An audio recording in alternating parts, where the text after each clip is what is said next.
Hello my dear friends, you are most welcome on our YouTube channel. दोस्तों, कैसे हैं आप सभी लोग। उम्मीद करता हूं कि आप सभी लोग बहुत अच्छे होंगे और आपकी स्टडी भी बहुत ही शानदार ढंग से चल रही हुई थी। दोस्तों, आप सबको पता है कि हम correspondence clerk and store assistant का जो यूथ पब्लिकेशन की प्रैक्टिस सेट लॉन्च हुई है, इसके प्रैक्टिस सेट 1 को हमने अपलोड कर दिया था और उसका हमने प्लेलिस्ट भी बना दिया है। आप सभी ने उसे देख भी लिया है। तो आज की इस वीडियो में हम प्रैक्टिस सेट नंबर 2 को सॉल्व करेंगे। तो ये वीडियो आप सभी के लिए बहुत इंपॉर्टेंट है, इसलिए इस वीडियो को आपको ध्यान से देखना है। और लास्ट में इस प्रैक्टिस सेट 2 में आपका स्कोर कितना बन पाता है, आप सभी लोग स्कोर जो है ना कमेंट बॉक्स में शेयर कीजिएगा, ठीक है। अगर दोस्तों आपको इसकी पीडीएफ प्राप्त करनी है तो पीडीएफ हमारे टेलीग्राम चैनल पर अपलोड होता है, जिसका लिंक हमने इसी वीडियो के डिस्क्रिप्शन बॉक्स में दे रखी है। आप लोग टेलीग्राम को भी ज्वाइन जरूर कर लीजिएगा। तो विदाउट वेस्टिंग ऑफ टाइम आज की इस इंपॉर्टेंट प्रैक्टिस सेट को स्टार्ट करते हैं।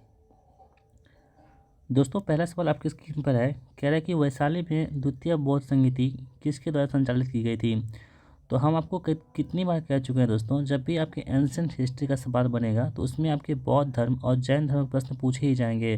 तो यहाँ पे भी आप देख पा रहे होंगे जो बौद्ध संगीत यानी कि बौद्ध धर्म से संबंधित जो है प्रश्न आपके एग्जाम में पूछे, मतलब प्रैक्टिस सेट में पूछे जा चुके हैं। तो जितना हम आपको कह रहे हैं ना, आपको ध्यान से इस बात को यकीन करना है, उस पर विश्वास करना है और सभी टॉपिक को अच्छे से कवर कर देना है, ठीक है। तो दोस्तों, हम यहाँ पर बात करते हैं कि वैशाली में द्वितीय बौद्ध संगीति आयोजित की गई थी। देखिए, यदि आप ध्यान से देखेंगे ना तो आपको प्रश्न में ही एक प्रश्न छुपा मिल रहा है कि द्वितीय बौद्ध संगीति जो हुई थी वो कहाँ हुई थी। तो आपके वैशाली में हुई थी, ठीक है। आपसे प्रश्न पूछा जाए अगर कि द्वितीय बौद्ध संगीति कहाँ हुई थी, तो आपको बताना होगा कि वैशाली में हुई थी, ठीक है। ये बात होगी पहली। आप देखिए दोस्तों, यहाँ पर हम बात करें कि किसके द्वारा संचालित की गई थी, तो आप लोग ध्यान रखेंगे। देखिए, जितने भी बौद्ध संगीति हुए ना हम आपको बता देते हैं, इसमें से आप खुद से डिसाइड कीजिएगा कि इसका आंसर क्या होगा। देखिए, अगर हम बात करें कि बौद्ध संगीति की, तो देखिए बौद्ध संगीति दोस्तों हुई थी ना, बौद्ध संगीति ये टोटल हमारे पास जो है ना 4 बौद्ध संगीति हुई है। कितनी?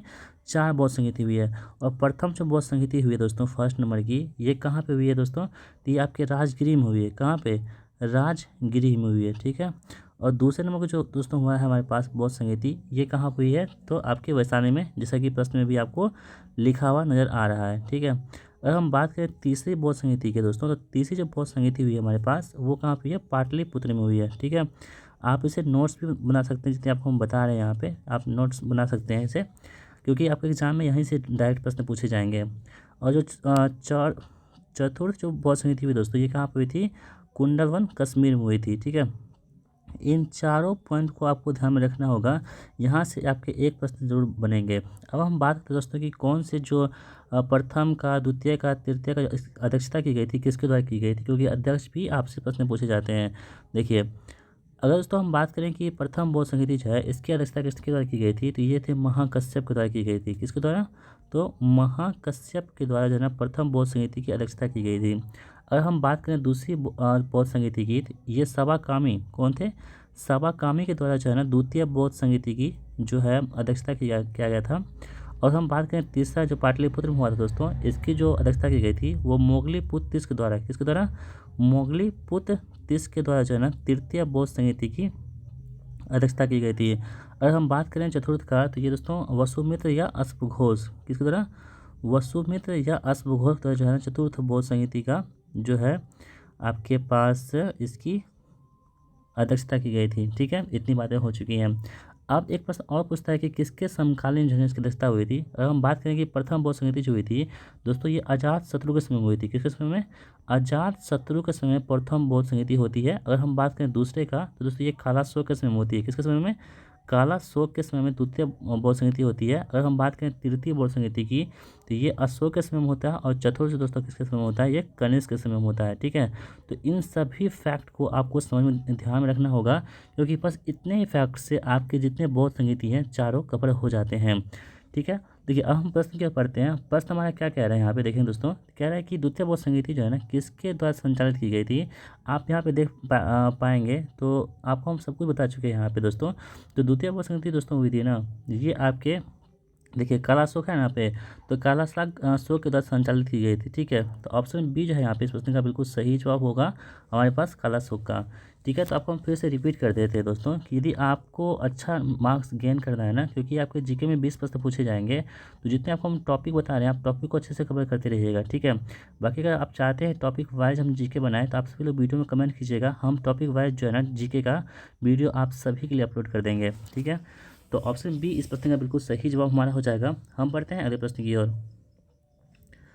दूसरा प्रश्न दोस्तों आपकी स्क्रीन पर है, कह रहा है कि इनमें से किसके द्वारा दिल्ली सल्तनत में एकता प्रणाली को संस्थागत रूप से लागू किया गया था। ठीक है दोस्तों, देखिए किसकी बात हो रही है, दिल्ली सल्तनत की। दिल्ली सल्तनत जो है ना मिडिवल हिस्ट्री में बहुत ही ज़्यादा इंपॉर्टेंट पार्ट इसका होता है, और इसमें हम किसकी बात कर रहे हैं, तो एकता प्रणाली की बात कर रहे हैं। ठीक है, देखिए नाम से स्पष्ट है एकता, आप यदि आपको याद ना रहे ना तो ई से एकता होता है और ई से क्या होता है, इल्तुतमिश होता है। तो आपसे डायरेक्ट ऐसे प्रश्न पूछे जाते हैं कि एकता प्रणाली की शुरुआत जो है ना किसके द्वारा की गई थी, तो दोस्तों ये आप ध्यान रखेंगे इल्तुतमिश के द्वारा जो है ना इसको मतलब कि इस प्रणाली की शुरुआत की गई थी। ठीक है दोस्तों, आपको बता दें जो एकता प्रणाली है ना,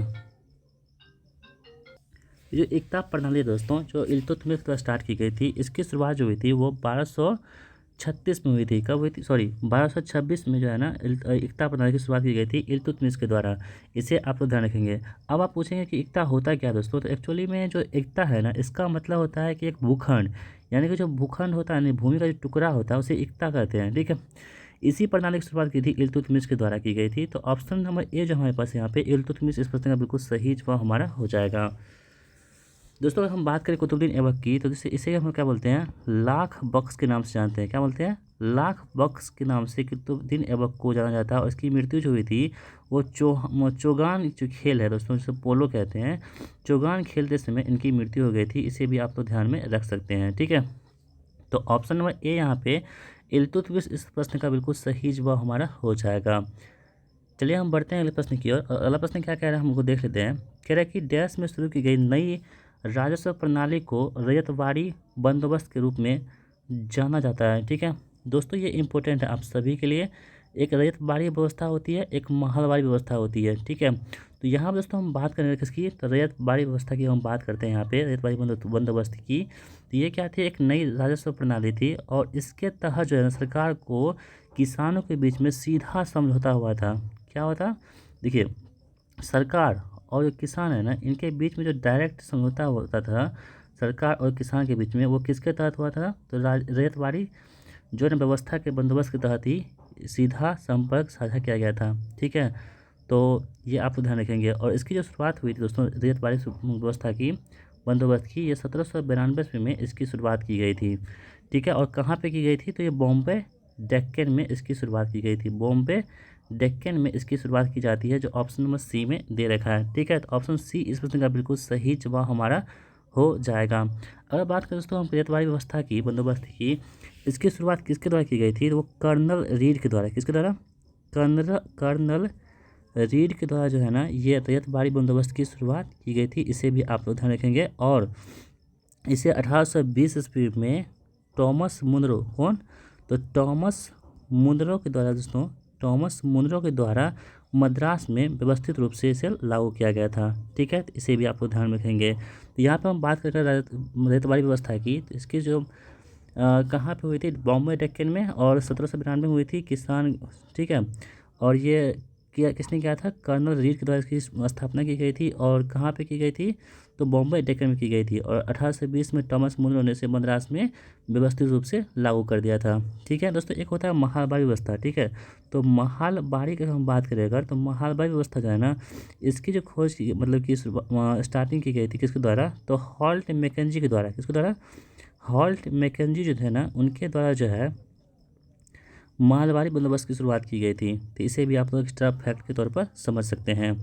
आगे हम बढ़ते हैं। कह रहे हैं कि मुस्लिम लीग की स्थापना किस शहर में की गई थी। ठीक है दोस्तों, जैसे कि आपको पता है कि इंडियन नेशनल कांग्रेस यानी कि भारतीय राष्ट्रीय कांग्रेस की स्थापना हुई थी, उसी के तर्ज पर मुस्लिम लीग की स्थापना भी हुई थी। ठीक है, तो मुस्लिम लीग की स्थापना तो हुई थी, ये कब हुई थी अगर हम आपको बता दें, तो ये हुई थी 30 दिसंबर। ठीक है, आप नोट डाउन कर लीजिएगा डेट को, 30 दिसंबर 1906 ईस्वी में हुई थी। ठीक है, 30 दिसंबर 1906 ईस्वी का वो दिन था जिस दिन मुस्लिम लीग की स्थापना की गई थी। ठीक है, और इसकी स्थापना दोस्तों की गई थी किसके नेतृत्व में बात करेंगे हम, तो सलीमुल्लाह के नेतृत्व में 1906 ईस्वी में मुस्लिम लीग की स्थापना की जाती है? कहाँ पे दोस्तों? तो ये ढाका में की जाती है। ऑप्शन बी यहाँ पे ढाका इस प्रश्न का बिल्कुल सही जवाब हो जाएगा। जो ढाका है ना, बांग्लादेश की राजधानी ढाका, वहीं दोस्तों क्या हुआ था, मुस्लिम लीग की स्थापना हुई थी। और किसके नेतृत्व में? तो सलीमुल्लाह के नेतृत्व में हुआ था। 30 दिसंबर 1906 ईस्वी में हुआ था। इसे आप लोग ध्यान में रखेंगे। और इसके जो प्रथम अध्यक्ष थे ना, इसके प्रथम अध्यक्ष कौन थे? तो ये भी आपको ध्यान रखना है। प्रथम अध्यक्ष जो थे मुस्लिम लीग के, वो थे आगा खां। कौन थे? आगा खां जो थे वो प्रथम मुस्लिम अध्यक्ष थे। मुस्लिम लीग के प्रथम अध्यक्ष थे आगा खां, ठीक है। और इंडियन नेशनल कांग्रेस है ना, भारतीय राष्ट्रीय कांग्रेस, इसके प्रथम अध्यक्ष कौन थे? हम आपको बता चुके हैं। इसके प्रथम अध्यक्ष कौन थे? आप सभी लोग बताएंगे कहाँ पे? कमेंट बॉक्स में। देखते हैं कितने लोगों को पता है कि इंडियन नेशनल कांग्रेस जो है ना, भारतीय राष्ट्रीय कांग्रेस के प्रथम अध्यक्ष कौन थे? किसको किसको पता है? कमेंट बॉक्स में जरूर लिखिएगा। आगे हम बढ़ते हैं। कह रहा है कि भारतीय संविधान में शामिल मौलिक कर्तव्यों से संबंधित खंड से वर्गीकृत किया गया है। तो इसे पिछले जो प्रैक्टिस सेट 1 था उसमें आपको हम स्पष्ट रूप से बता दिए थे, मौलिक कर्तव्य के बारे में, मौलिक अधिकार के बारे में, सभी के बारे में बता दिए थे कि कहाँ से क्या लिया गया है। दोस्तों अगर हम बात करें मौलिक कर्तव्य का, तो दोस्तों ये जो मौलिक कर्तव्य है ना, हमारे संविधान में रूस के संविधान से लिया गया है। कहाँ से? रूस के संविधान से हमारे संविधान में मौलिक कर्तव्य को लिया गया है। ऑप्शन बी यानी कि यूएसएसआर जो है ना, रूस, इस प्रश्न का आंसर हमारे पास हो जाएगा, ठीक है। तो इसे आप लोग ध्यान रखेंगे। रूस जो है इस प्रश्न का बिल्कुल सही जवाब हमारा हो जाएगा। जो मौलिक कर्तव्य है, फंडामेंटल ड्यूटीज़ को इससे लिया गया है, ठीक है। अगर हम बात करें कि इंग्लैंड से क्या क्या लिया गया है दोस्तों, आप सभी ध्यान रखेंगे। जो संस्थात्मक शासन प्रणाली, ठीक है, संस्थागत शासन प्रणाली जो है ना, ये कहाँ से ली गई है? तो इंग्लैंड के संविधान से हमारे संविधान में एडॉप्ट किया गया, लिया गया है। अगर हम बात करें इसके बाद एकल नागरिकता जो है ना, एकल नागरिकता, ये भी आपके कहाँ से लिए गए हैं? तो इंग्लैंड के संविधान से ही भारतीय संविधान में लिया गया है। ये दोनों बातें हो गई। अब दोस्तों हम बात करें जर्मनी से, तो एक बात आप स्पष्ट रूप से ध्यान रखिएगा। जर्मनी से जो है ना, आपातकाल के दौरान, ठीक है, यानी इमरजेंसी जो है ना, वो कहाँ से ली गई है? जर्मनी के संविधान से ली गई है। आपातकाल के दौरान मौलिक अधिकार संबंधी शक्तियाँ जो होती है वो कहाँ से ली गई है? जर्मनी से, ठीक है। अगर हम बात करें अमेरिका से दोस्तों, तो ये मौलिक अधिकार जो है ना, मौलिक अधिकार, फंडामेंटल जो राइट्स है हमारे पास, मौलिक अधिकार, ये कहाँ से लिए गए हैं? तो आपके पास अमेरिका के संविधान से मौलिक अधिकार को लिया गया है। इसे भी आपको ध्यान रखना है, ठीक है। तो ये सभी बातें जो है बिल्कुल आपको ध्यान रखते हुए चलना है, क्योंकि आप सबके लिए बहुत ज़्यादा इंपॉर्टेंट हो जाता है। चलिए हम बढ़ते हैं अगले प्रश्न की ओर। अगला प्रश्न क्या कह रहा है, देख लेते हैं। अगला प्रश्न कह रहा है कि भारत की संप्रभुता, एकता, अखंडता को बनाए रखना, उसकी रक्षा करना डैश है।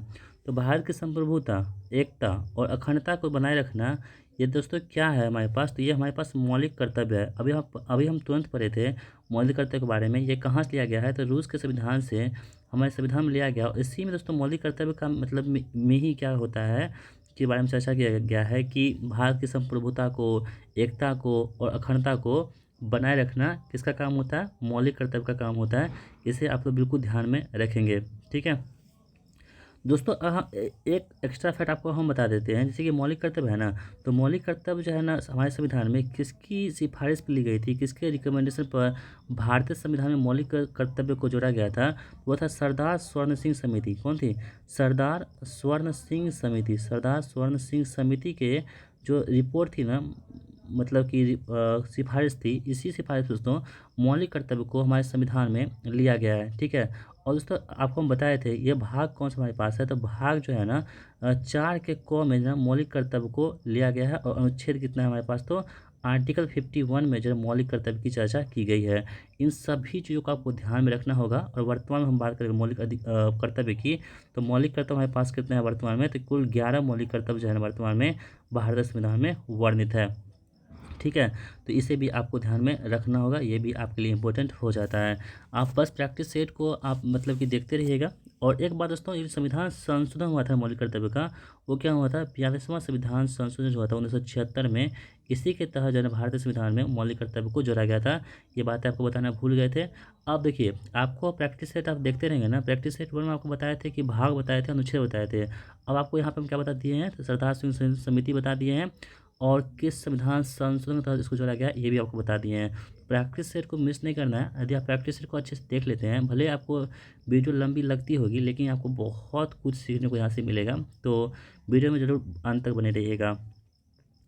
अगला प्रश्न दोस्तों कह रहा है कि संसद के दो कर्मिक सत्रों के बीच अधिकतम कितना अंतराल होता है। दोस्तों अभी आपको पता है कि जो शीतकालीन जो सत्र होती है वो अभी चल रही है, तो संसद के जो दो कर्मिक सत्रों के बीच अधिकतम समय होता है ना, वो कितने समय होता है दोस्तों, वो 6 महीने का समय होता है। कितना, 6 मंथ जो है ना, इसका समय होता है दो कर्मिक संसद के दो कर्मिक सत्र के बीच में। तो आपको पता है दोस्तों सत्र जो होते हैं ना, वो 3 सत्र होते हैं। एक होता है बजट सत्र, ठीक है, कौन सा होता है, बजट सत्र होता है, जो फरवरी अप्रैल के मंथ में चलता है, बजट सत्र, ठीक है।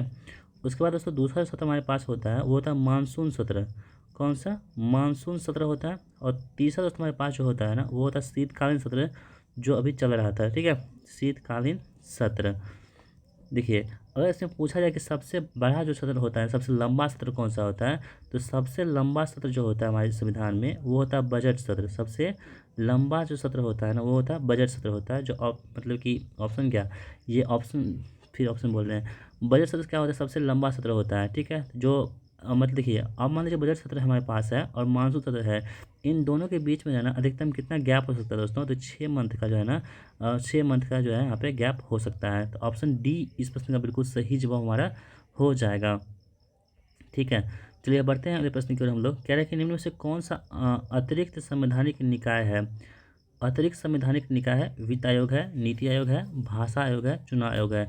दोस्तों देखिए, अतिरिक्त जो मतलब कि संवैधानिक निकाय मतलब क्या हुआ कि ऐसा निकाय जिसका संविधान में कहीं चर्चा नहीं की गई है, यानी कि वो कॉन्स्टिट्यूशनल बॉडी नहीं है, संविधान का हिस्सा नहीं है, लेकिन लेकिन काम को अच्छे सुचारू रूप से चलने के लिए उसका निर्माण किया गया है, तो ऐसी संस्था को हम लोग क्या बोलते हैं, अतिरिक्त संवैधानिक निकाय कहते हैं। तो आप सभी को पता है दोस्तों कि आपको हम पिछले वीडियो में बताए थे, जो वित्त आयोग है दोस्तों, वित्त आयोग, इसका आपको पता है अनुच्छेद पता है ना, अनुच्छेद कितना है 280 में। देखिए आपको तुरंत स्पष्ट हो जाएगा कौन है कि कौन सा नहीं है। तो अनुच्छेद 280 में क्या हमारे पास है, वित्त आयोग की चर्चा की गई है, ठीक है। अगर दोस्तों हम बात करें भाषा आयोग की, तो अनुच्छेद नंबर 344 जो हमारे संविधान में है ना, ये क्या है हमारे पास, तो भाषा का जो है ना आयोग है। और ये भाग कौन सा है, तो भाग नंबर 17 में इसकी चर्चा की गई है, ठीक है। अब हम बात करें चुनाव आयोग की दोस्तों, चुनाव आयोग जो है हमारे पास है वो 324 में है। कितने, अनुच्छेद जो आर्टिकल नंबर 324 में चुनाव आयोग की चर्चा की गई है, ठीक है। लेकिन दोस्तों आपने सुना है कि नीति आयोग का कोई अनुच्छेद है, नहीं दोस्तों, नीति आयोग का कोई भी अनुच्छेद नहीं है दोस्तों। नीति आयोग जो है ना, ये योजना आयोग के जो है ना जगह पर योजना आयोग को ट्रांसफॉर्म करके नीति आयोग का जो है निर्माण किया गया था, कब, 2015 ईस्वी में, जो आपको हम बता चुके हैं नीति आयोग के बारे में। तो इन सभी चीज़ों का आपको ध्यान में रखना होगा। ऑप्शन सी जो है नीति आयोग, इस प्रश्न का बिल्कुल सही जवाब हमारा यहाँ पे हो जाएगा, ठीक है। चलिए हम बढ़ते हैं अगले प्रश्न की ओर। कह रहा है कि सूर्य के बाह्यतम क्षेत्र को किस नाम से जाना जाता है। देखिए सूर्य है हमारे पास, ठीक है, तो सूर्य का जो बाहरी भाग होता है ना, सन जो है हमारे पास सूर्य, तो सूर्य का जो बाहरी एरिया होता है, ये सब वाला एरिया, उसको हम लोग क्या कहते हैं, उसे हम लोग बोलते हैं कोरोना कहते हैं। ऑप्शन नंबर ए जो है प्रश्न बिल्कुल सही जवाब होगा। ये सूर्य का क्या होता है, सबसे बाहरी भाग होता है, इसे सूर्य किरीट या कोरोना कहते हैं। इसे सूर्य का मुकुट भी कहते हैं, ठीक है। क्वेश्चन पूछा जाए कि सूर्य का मुकुट किसे कहते हैं, तो सूर्य का मुकुट जो होता है कोरोना को ही हम लोग सूर्य का मुकुट के नाम से भी जानते हैं। चलिए हम बढ़ते हैं अगले प्रश्न की ओर। अगला प्रश्न क्या रहा है कि यहाँ पे निम्नलिखित में से कौन सी गर्म पानी की धारा नहीं है, ठीक है। आपको नहीं को ध्यान से पढ़ना है, क्योंकि एग्जाम में क्या होता है, नहीं ही हम नहीं पढ़ पाते हैं, ठीक है। तो निम्नलिखित में से कौन सी गर्म पानी की धारा नहीं है, यानी कि आपके पास 4 ऑप्शन दे रखे हैं, 4 में से 3 ऑप्शन ऐसे होंगे जो गर्म पानी की धारा होगी, लेकिन एक ऑप्शन ऐसा होगा जो गर्म पानी की धारा नहीं है। आपको वही चूज करना है जो गर्म पानी की धारा नहीं है, यानी कि ठंडी होगी, ठीक है। दोस्तों आप देखेंगे आप यहाँ पे, तो कुरुशियो धारा जो है ना, ये क्या है, तो हॉट है। अलास्का दोस्तों क्या है आपके पास, हॉट है। ट्यूसिमा क्या है, हॉट है, ठीक है। जबकि होम्बोल जो धारा है दोस्तों, ये क्या है आपके पास, तो एक दक्षिण प्रशांत महासागर में दक्षिण अमेरिका के पश्चिमी तट पर दक्षिण से उत्तर की ओर बहने वाली ये क्या है, ठंडी जलधारा है, ठीक है। तो ये क्या है, ठंडी जलधारा है। बाकी सभी क्या है, तो आपके गर्म जलधारा है। इसे भी आपको ध्यान में रखना होगा, क्योंकि ये आप सभी के लिए इंपॉर्टेंट यहाँ पे हो जाता है, ठीक है। और दोस्तों हम्बोल्ट धारा को हम क्या कहते हैं, हम लोग पेरू की धारा भी कहते हैं, ठीक है। पेरू की धारा के नाम से भी इसे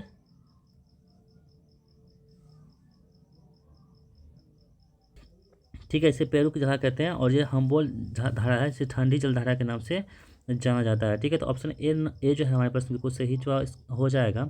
चलिए हम लोग बढ़ते हैं अगले प्रश्न की ओर। रोहतांग दर्रा निम्न में से किस राज्य में स्थित है? ठीक है, रोहतांग दर्रा के बारे में कौन नहीं जानता। रोहतांग दर्रा दोस्तों है ना, ये किस राज्य में स्थित है? हिमाचल प्रदेश में, अरुणाचल प्रदेश में, उत्तराखंड में या सिक्किम में? तो आप सभी लोग याद रखेंगे, रोहतांग जो दर्रा है ना, ये आपके पास कहाँ है? हिमाचल प्रदेश में स्थित है। ऑप्शन नंबर ए जो है यहाँ पे इस प्रश्न का बिल्कुल सही जवाब हो जाएगा। ठीक है, अगर हम बात करें दोस्तों उत्तराखंड की, उत्तराखंड में आपके पास कौन सा है? तो एक नीति दर्रा भी है। ठीक है, नीति जो पास है ये कहाँ है? उत्तराखंड में है। इसके साथ ही आप ध्यान रखेंगे जो मानला दर्रा है ना, ये भी आपके कहाँ है? तो उत्तराखंड में स्थित है। अगर हम बात करें सिक्किम में कौन सी जो दर्रा है, तो दोस्तों आप याद रखेंगे नाथुला दर्रा। ठीक है, जो नाथुला पास है ना, ये कहाँ पे आपके सिक्किम में ही देखने को मिल जाते हैं। अगर हम बात करें अरुणाचल प्रदेश का दोस्तों, तो इसमें क्या होता है? बोमडिला दर्रा। ठीक है, जो बोमडिला दर्रा है ना, ये कहाँ पे पास है? तो अरुणाचल प्रदेश में बोमडिला दर्रा हमें देखने को मिल जाता है। इस प्रकार ऑप्शन में ए जो है इस प्रश्न का बिल्कुल सही जवाब हमारा हो जाएगा। संकर तिलहनों की बुआई की वजह से खाद्य तेल का उत्पादन में अचानक हुई वृद्धि को डैश क्रांति कहते हैं। तो देखिए, खाद्य तेल में जो अचानक वृद्धि हुई ना, इस क्रांति को हम लोग क्या कहते हैं? तो दोस्तों इसे वो कहते हैं पीली क्रांति कहते हैं। ठीक है, पीली क्रांति जो संबंध है आपके किससे है?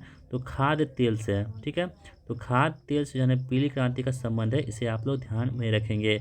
अगर हम बात करें काली क्रांति की दोस्तों, तो काली क्रांति जो है ना पेट्रोलियम से संबंधित है। ठीक है, तो पेट्रोलियम से संबंधित जो क्रांति है वो कौन सी है? काली क्रांति है। अगर हम बात करें स्वर्ण क्रांति की, दोस्तों स्वर्ण क्रांति जो है ना, ये बागवानी हो गया। ठीक है, ये बागवानी हो गया, शहद हो गया और फल उत्पादन हो गया। इन सभी से क्या है हमारे पास? तो स्वर्ण क्रांति संबंधित है। और भूरी क्रांति दोस्तों किससे संबंधित है? तो ये आपके पास चमड़ा उत्पादन से संबंधित है। साथ ही अगर हम बात करें तो ये आपके पास कोको उत्पादन से संबंधित है। ठीक है, तो इन सभी पॉइंट को आपको ध्यान में रखना होगा, क्योंकि ये इंपॉर्टेंट आप सभी के लिए हो जाता है। दोस्तों अगर आपको हमारी वीडियो पसंद आ रही, वीडियो को लाइक जरूर कीजिएगा। और इस वीडियो में जो भी तथ्य आपको बताए जाते हैं, हो सकता है हमसे कुछ मिस्टेक हो जाए, तो आप उसे पॉइंट आउट करके कमेंट बॉक्स में जरूर लिखिएगा कि सर आपने यहाँ पे मिस्टेक की है। बाकी हमने पूरी कोशिश की है इस वीडियो में कोई भी पॉइंट मिस्टेक ना हो हमसे, फिर भी हो सकती है तो आप ज़रूर कमेंट बॉक्स में लिख दीजिएगा। ठीक है, चलिए बढ़ते हैं अगले प्रश्न की ओर। भारत का एकमात्र नौसेना विमानपत्तन संग्रहालय नेवल एविएशन म्यूजियम इनमें से किस राज्य में स्थित है? तो दोस्तों जो नेवल वाला है ना, ये कहाँ पर होगा? गोवा में होगा। ठीक है, ऑप्शन नंबर डी जो है ना, गोवा में क्या है? भारत का एकमात्र नौसेना विमानन संग्रहालय यानी कि नेवल एविएशन म्यूजियम है, जो गोवा राज्य में वास्को डी गामा से 6 किलोमीटर की दूरी पर बोल-मालो में स्थित है। कहाँ पे? तो बोल-मालो एक जगह है। ठीक है, बोल-मालो, वहीं पर दोस्तों क्या है आपके पास? तो एकमात्र नौसेना विमानन संग्रहालय स्थित है। कहाँ पे? गोवा में स्थित है। ठीक है, और ये जो संग्रहालय है ना, इंडियन एयरफोर्स जो है ना, एयरफोर्स के विकास का प्रदर्शित करता है कि एयरफोर्स जो है ना विकास जो करती है उसका प्रदर्शन कौन करता है? तो यही नौसेना विमानन संग्रहालय के द्वारा जो है ना इसको प्रदर्शित किया जाता है, उसके डेवलपमेंट को। ठीक है, चलिए बढ़ते हैं अगले प्रश्न की ओर हम लोग। अगला प्रश्न क्या कह रहा है हम लोग के पास, देख लीजिए। कह रहा है कि दबाव की एसआई इकाई क्या होती है? दबाव मतलब क्या होता है? दाब होता है। ठीक है दोस्तों, दाब को एसआई यूनिट होती है वो क्या होता है? पास्कल होता है। ठीक है, पास्कल हमने पढ़ा है, लेकिन आप ऑप्शन में देखेंगे तो पास्कल आपको कहीं नहीं दिखेगा। ठीक है, तो इस प्रकार दोस्तों थोड़ा सा ऐसे प्रश्न क्या होता है, थोड़ा सा मॉडरेट कर देता है। ठीक है, तो दाब को यहाँ पर एसआई मात्रक हो जाएगा, वो होगा न्यूटन प्रति वर्ग मीटर। क्या होगा? न्यूटन प्रति वर्ग मीटर जो है ना, ये दाब का एसआई मात्रक हो जाएगा। अगर हम दोस्तों बात करें दाब कौन सी राशि है, तो आप सभी लोग ध्यान रखेंगे दाब जो है आपके पास एक अदिश राशि है। ठीक है, और अदिश राशि में क्या होती है? दिशा नहीं होती है। तो इस प्रकार से भी आप समझेंगे।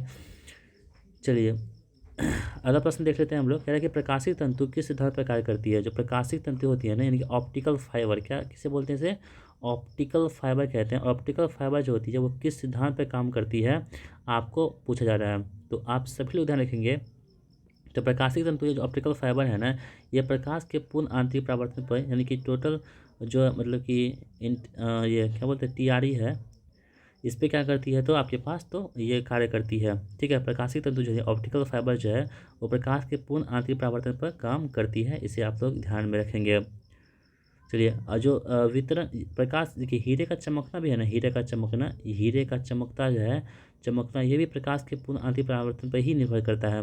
और जो अपवर्तन होती है ना, सूर्य का अ, जो सूर्य जब डूबता है, अस्त होता है, उससे पहले जो सूर्य दिखाई देता है वो क्या होता है? अपवर्तन का काम करता है वहाँ पे सूर्य का। और आकाश का जो नीला होता है, आकाश का रंग नीला, वो क्या होता है? प्रकाश के परिकिरण की वजह से क्या होती है?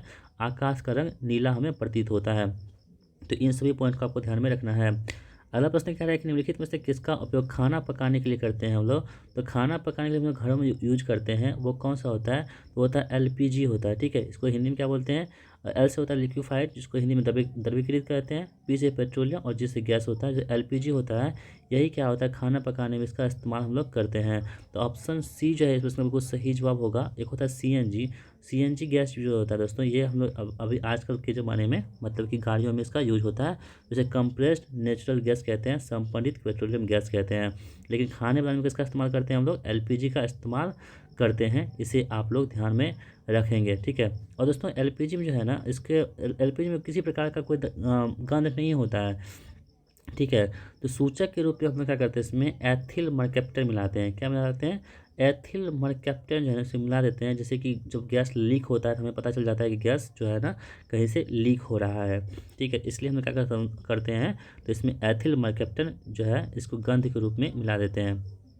और जो एलपीजी होता है दोस्तों, ये क्या होता है आपके पास, तो प्रोपेन और ब्यूटेन का क्या होता है, प्रोपेन और ब्यूटेन का क्या होता है, तो ये मिश्रण होता है जो जो सिलेंडरों में भरा जाता है।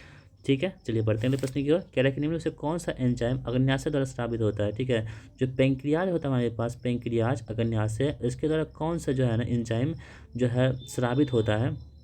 ठीक है, दोस्तों ये कौन सा ट्रिप्सिन जो है, ट्रिप्सिन एंजाइम, ये किसके द्वारा प्रसारित होता है, तो आपको ध्यान रखना है ये अग्न्याशय के द्वारा क्या होती है, स्रावित होती है। और अग्न्याशय दोस्तों क्या होता है, ये मानव शरीर की दूसरी सबसे बड़ी ग्रंथि है। ठीक है, मानव शरीर की दूसरी सबसे बड़ी जो है दूसरी बड़ी ग्रंथि कौन सी है, तो अग्न्याशय है। ठीक है, और पहली दोस्तों क्या होती है, तो पहली जो ग्रंथि है बड़ी ग्रंथि वो कौन सी है, जिगर है, यानी कि लीवर है। ठीक है, और दूसरी कौन सी है, तो पेंक्रियाज है। और इसे दोस्तों क्या कहते हैं, मिक्स्ड ग्लैंड कहते हैं, यानी कि मिश्रित ग्रंथि के नाम से भी हम लोग पेंक्रियाज को जानते हैं, अग्न्याशय को जानते हैं। ठीक है, इसे आप लोग ध्यान में रखेंगे। और अग्न्याशय से क्या होता है, अग्न्याशय रस निकलता है जो पाचन के लिए क्या होती है, उत्तरदायी होती है। और दोस्तों अग्न्याशय रस जो निकलते हैं ये 3 प्रकार के होते हैं, एक होता है ट्रिप्सिन, एक होता है एमाइलेज, और एक होता है दोस्तों कौन सा हमारे पास, तो लाइपेज होता है। ठीक है, ट्रिप्सिन वाला दोस्तों आपको बता दें, ये प्रोटीन एवं पेप्टोन को, ठीक है, ये क्या करता है, प्रोटीन एवं पेप्टोन, प्रोटीन एवं पेप्टोन को क्या करता है, तो पॉलीपेप्टाइड में चेंज कर देता है। ठीक है, पॉलीपेप्टाइड में क्या कर सकता है, चेंज कर देता है। अगर हम बात करें एमाइलेज की, यहाँ पे नहीं लिखा हुआ है एमाइलेज, हम बता दें आपको, एमाइलेज दोस्तों क्या करता है, एमाइलेज इसका काम होता है कि मंड को, जो स्टार्च होता है उसको शर्करा में चेंज करना। ठीक है, मंड को शर्करा में चेंज कौन करता है, एमाइलेज जो है मंड को शर्करा में चेंज करता है। और लाइपेज दोस्तों हम बात करें अगर, तो लाइपेज क्या करता है, तो लाइपेज, ठीक है, तो लाइपेज का काम क्या होता है, ये एमल्सिफाइड वसाओं को ग्लिसरीन तथा फैटी एसिड में चेंज कर सकता है। ठीक है, तो जो वसा होती है ना इसको क्या कर सकता है ये, तो ग्लिसरीन में चेंज करता है, कौन, लाइपेज करता है। तो इन सभी चीज़ों को आपको ध्यान में रखते हुए चलना है। तो इस प्रकार ऑप्शन सी जो है इस प्रश्न का बिल्कुल सही जवाब हमारा हो जाएगा। अगला प्रश्न कह रहा है कि वह राज्य जिसने जून 2024 में बहन बेटी स्वावलंबन प्रोत्साहन योजना की शुरुआत की है, वो राज्य कौन सा है, तो दोस्तों ये राज्य कौन सा है, झारखंड है। ठीक है, झारखंड राज्य में अभी रिसेंटली जून 2024 में बहन बेटी स्वावलंबन प्रोत्साहन योजना की शुरुआत की गई है। इस प्रकार ऑप्शन नंबर सी इस प्रश्न का बिल्कुल सही जवाब हो जाएगा। दोस्तों इस योजना के अंतर्गत जो प्राप्त लाभार्थी हैं महिलाओं को सरकार द्वारा प्रत्येक माह जो है ना 1000 रुपये जो है ना पर मंथ जो है इसमें दी जाएगी। ठीक है, इसे भी आप लोग ध्यान में एक्स्ट्रा फैक्ट के तौर पर याद रख सकते हैं। आगे हम लोग बढ़ते हैं, कह रहा है कि जून 2024 में कौन ग्रीन डी के बेटर न्यूट्रिशन ब्रांड की ब्रांड एम्बेसडर बनी है। तो ग्रीन जो डे है ना इसके जो बेटर न्यूट्रिशन है ना इसके जो ब्रांड एम्बेसडर कौन बनी है दोस्तों, उनका नाम है पीवी सिंधु। ठीक है, और पीवी सिंधु को कौन नहीं जानता, जग जाहिर है, पीवी सिंधु एक जो है दोस्तों खिलाड़ी हैं, हमारे बैडमिंटन खिलाड़ी हैं। तो बैडमिंटन खिलाड़ी जो पीवी सिंधु है दोस्तों, पीवी सिंधु, इनको ही ब्रांड एम्बेसडर बनाया गया है। ठीक है, किसका, तो बेटर न्यूट्रिशन के लिए। अगला प्रश्न दोस्तों कह रहा है कि 19 जून 2024 को विश्व आर्थिक मंच द्वारा जारी वैश्विक ऊर्जा संक्रमण सूचकांक 2024 में भारत की कौन सी रैंकिंग है। तो यहाँ पर रैंकिंग के बारे में जो इंडेक्स होता है ना ये आपको पढ़ना है। यहाँ पे कह रहा है कि वैश्विक ऊर्जा संरक्षण सूचकांक 2024 में भारत की जो रैंक मिली है वो रैंक कितनी है दोस्तों, ये 63वीं रैंक भारत को मिल चुकी है। ठीक है, ऑप्शन सी इस प्रश्न का बिल्कुल सही जवाब हो जाएगा। और दोस्तों ये रैंक है ना 120 देशों में भारत को दोस्तों 63 रैंक प्राप्त हुआ है, इसे भी आप लोग ध्यान में रखेंगे। और ये रैंक जो होती है विश्व ऊर्जा सूचना संक्रमण सूचकांक जो रैंक है कौन जारी करता है, तो विश्व आर्थिक मंच जो है WEF जो है ना, वर्ल्ड इकोनॉमिक फोरम जो है इसके द्वारा जारी की जाती है। ठीक है, इसे आप लोग ध्यान रखेंगे। तो इस प्रकार दोस्तों हमने जो टोटल हमारे पास 20 प्रश्न हैं जीके के वो हमने कवर कर लिया है। अब हम लोग क्या करते हैं, तो मैथ्स के प्रश्नों को देख लेते हैं। तो पहला प्रश्न आपके स्क्रीन पर है, इसे आप वीडियो को पॉज कीजिए, खुद से ट्राई कीजिए पहले। तो दोस्तों ये आपके पास सिंप्लीफिकेशन का सवाल है, आप इसे खुद से बना सकते हैं, बहुत ही सिंपल सवाल है दोस्तों। तो इसमें से आप काट देंगे तो कितना हो जाएगा, 18 हो जाएगा। तो इसमें हम क्या आपको बताएं, ठीक है, बताएंगे तो बेवकूफ़ी होगी हमारी, क्योंकि ये सब प्रश्न आप जो है बहुत आसान होते हैं, आप सॉल्व कर सकते हैं। ठीक है, तो ये आपके लिए हम छोड़ देते हैं। इसका आंसर आप बताएंगे कहाँ पे, कमेंट बॉक्स में, देखते हैं आपको बनता है कि नहीं बनता है। यदि नहीं बनेगा तो हम कमेंट बॉक्स में आंसर पिन कर देंगे। बाकी इतना उम्मीद करते हैं कि आप इसे बना ही लेंगे, इसमें हम क्या ही बताएं आपको। आगे हम बढ़ते हैं। अगला प्रश्न क्या है कि व्यंजक 3 पॉइंट इतना में क्यूब माइनस इतना इतना गुना इतना निम्नलिखित में से किसके बराबर है। दोस्तों आप ध्यान से देखेंगे ना, तो ये एक क्यू है माइनस क्या यहाँ पे हो जाएगा, यहाँ पे 3a² b plus 3ab² minus b cube. यानी यहाँ जो फॉर्मूला फूट लग रहा है ना, वो है a माइनस बी का होल क्यूब, ठीक है, बराबर a cube minus 3a² b plus 3ab² minus b cube. ठीक है, इस फॉर्मूला आप पुट कर देंगे, तो पुट करने के बाद आपके पास आंसर निकल आएगा, वो कितना होगा, 27 आ जाएगा। ठीक है, ऑप्शन नंबर जो बी में गिवन है। अगला प्रश्न देख लेते हैं हम लोग। कह रहा है कि √2 के अंदर √2 है। ठीक है, देखिए एक ट्रिक आप समझिए यहाँ पे, जब भी आपको इस टाइप के प्रश्न देखेंगे ना, ठीक है, रूट के अंदर रूट है और सेम संख्या यहाँ पर रहेगी, तो इसका आंसर भी यही होगा जो रूट के अंदर है। या रूट के अंदर क्या है, 2 है, इसका आंसर क्या होगा, 2 ही होगा। ठीक है, तो आपको इसको ध्यान में रखते हुए चलना है, इसी तरह से आपको बनाना है। जब भी आप देखेंगे कि रूट के अंदर 2 है और फिर रूट के अंदर 2 है, फिर रूट के अंदर 2 है और प्लस में दे रखा है यहाँ पे, तो और यही आगे बढ़ते रहेगा। इसका मतलब क्या होता है, डॉट डॉट मतलब क्या होता है, आगे बढ़ते रहना, फिर √2 होगा, फिर √2 होगा स्टेप से। तो इसका जो आंसर होगा √2, मतलब आंसर जो होगा वो 2 ही होगा। ऑप्शन बी यहाँ पे इस प्रश्न बहुत सही जवाब हो जाएगा। यहाँ पे 4 रहता है, यहाँ पे 4 रहता है, यहाँ भी 4 रहता है, यहाँ भी 4 रहता है, तो इसका आंसर क्या होता है, 4 होता है। यानी कि जो भी रूट के अंदर में होगा ना, वही उसका आंसर होगा। इसको आपको ध्यान रखना है। अगला प्रश्न कह रहा है कि किसी व्यक्ति को 211 रुपये में बेचने पर एक व्यापारी को 12% की हानि होती है। यदि वो इसे 248.40 में बेचता है तो उसका हानि या लाभ प्रतिशत क्या होगा। देखिए दोस्तों, आपको हम क्या बताए थे, ये आपके पास क्या SP है, ठीक है, ये आपके पास हानि हो रही है। आपको हम बताए थे जब भी आपके पास मतलब कि सेलिंग प्राइस दे रखी है, विक्रय मूल्य दे रखी है, आपके पास हानि परसेंटेज दे रखी है, तो आप सबसे पहले क्या करेंगे, CP निकालेंगे। हमको पता चलना चाहिए ना कि CP कितना, हम कितना में खरीदे थे और फिर इतना जाकर हम बेच रहे हैं, तो हमको लाभ होगा कि हानि होगा। आपको ये भी हम बताएं कॉन्सेप्ट के रूप में कि लाभ या हानि जो होती है ना, वो क्रैमल पर होती है। यानी हम जितना में खरीदे हैं ना, उसी पर हम क्या करेंगे, उससे कम बेचेंगे तो हमको क्या होगा, हानि होगी, और उससे ज़्यादा में हम बेचेंगे तो क्या होगा, हमारे पास लाभ होगी। तो लाभ और हानि का जो गणना होगी वो क्या होगी, क्रैमल पर होगी। यहाँ पे SP 211.20 है, बेचने पर एक व्यापारी को 12% की हानि होती है। तो हम क्या करेंगे, सबसे पहले CP निकालेंगे। CP कैसे निकालेंगे, तो 211.20, ठीक है, उसको उल्टा गुना करेंगे 100 देखिए 12% की हानि हुई ना, तो आपको हम क्या बताए थे, हम कई बार आपको बता चुके हैं कि जब भी आप करेंगे ना, 100 में से घटा देंगे, उसको हानि हो रही तो घटा देंगे, लाभ होता तो हम जोड़ देते।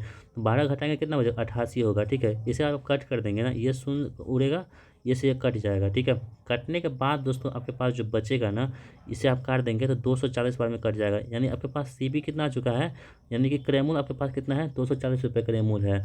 अब नया विक्रय मूल्य कितना है, 248.40। ठीक है, ये तो CP हो गया। SP कितना हो गया हमारे पास, 248.40।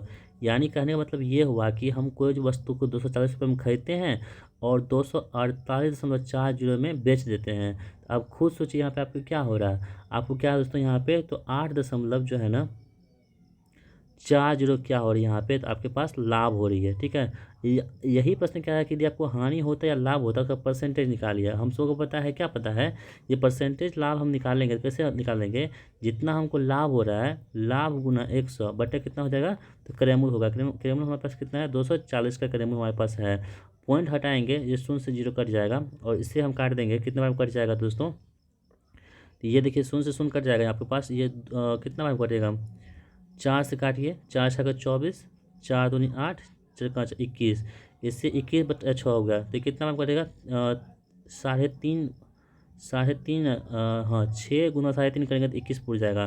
तो 3.5% है दोस्तों क्या वहाँ पे लाभ होगा यानी प्रॉफिट होगा। तो प्रॉफिट कहाँ पे, ऑप्शन नंबर डी में है। ठीक है, तो इसमें क्या करना था आपको, कॉन्सेप्ट ये है कि आपके पास सबसे पहले सीपी निकालिए। सीपी निकालने का तात्पर्य ये हमारे पास है कि हम ये देखना चाहते हैं कि क्रेमल मेरे पास कितना था, और क्रेमल पे ही क्या होता है यदि लाभ या हानि डिसाइड होती है। तो हमको सिर्फ सीपी इसलिए हमने यहाँ पे निकाल लिया है। ऑप्शन नंबर डी इस प्रश्न का बिल्कुल सही जवाब हमारा हो जाएगा। अगला प्रश्न कह रहा है कि 17 गेंदों को 720 में बेचने पर 5 गेंदों के क्रयमूल्य के बराबर की हानि होती है, तो एक गेंद का क्रयमूल्य कितना होगा। सिंपल से दोस्तों, आप क्या करेंगे ना, 17 गेंद है ना या 5 गेंद है, 17 में से 5 घटा दीजिए। तो 17 में से जब 5 घटाएंगे कितना बचेगा, 12। और 12 की वैल्यू तो आपके पास कितनी है, 720 तरह की है। तो यहाँ पे एक गेंद का दिखा रहा है, एक का आप निकाल दीजिए, 720 बटा 12 कितना बचा का बात है, यानी 60 बार में कट जाएगा। यानी कि 60 जो है ना इस प्रश्न का बिल्कुल सही जवाब ऑप्शन नंबर सी में दे रखा है। तो बस बहुत ही आसान सवाल होते हैं, बस आपके पास कॉन्सेप्ट रहना चाहिए, आप ऐसे ही प्रश्न को बहुत ही आसानी से सॉल्व कर सकते हैं। पढ़ते हैं अगले प्रश्न की हम लोग। कह रहा है कि एक वस्तु का सूची मूल्य जो है ना 200 है। सूची मूल्य तो मतलब क्या होता है, एमआरपी होता है। ठीक है, एमआरपी जो होता है कॉपी लिखा होता है उस पर, किसी वस्तु के ऊपर आप देखेंगे एमआरपी मैक्सिमम रिटेल प्राइस होता है, उसे सूची मूल्य कहते हैं, जो 200 रुपये है। 2 क्रमिक छूटों के बाद एक ग्राहक को उसे 150 रुपये में मिलता है। यदि एक छूट 10% का है और दूसरी परसेंट छूट निकालने के लिए कह रहा है। ठीक है, देखिए कोई वस्तु हम 200 रुपये लिखा हुआ है, ठीक है, उसमें क्या है ना, पहला छूट 10% का है। आपको हम बताए थे छूट जो आप करेंगे ना 100 पे करेंगे। ठीक है, यानी कि छूट जितना छूट रहेगा उतना, मतलब छूट मतलब क्या, घटा माइनस हुआ, और छूट नहीं होता है तो जोड़ देते हैं हम। यहाँ पे छूट हो रहा है दोस्तों, कितना 10% छूट हो रहा है। ठीक है, तो 10% छूट जो होगा तो किस पे होगा, सूची मूल्य पर होगा।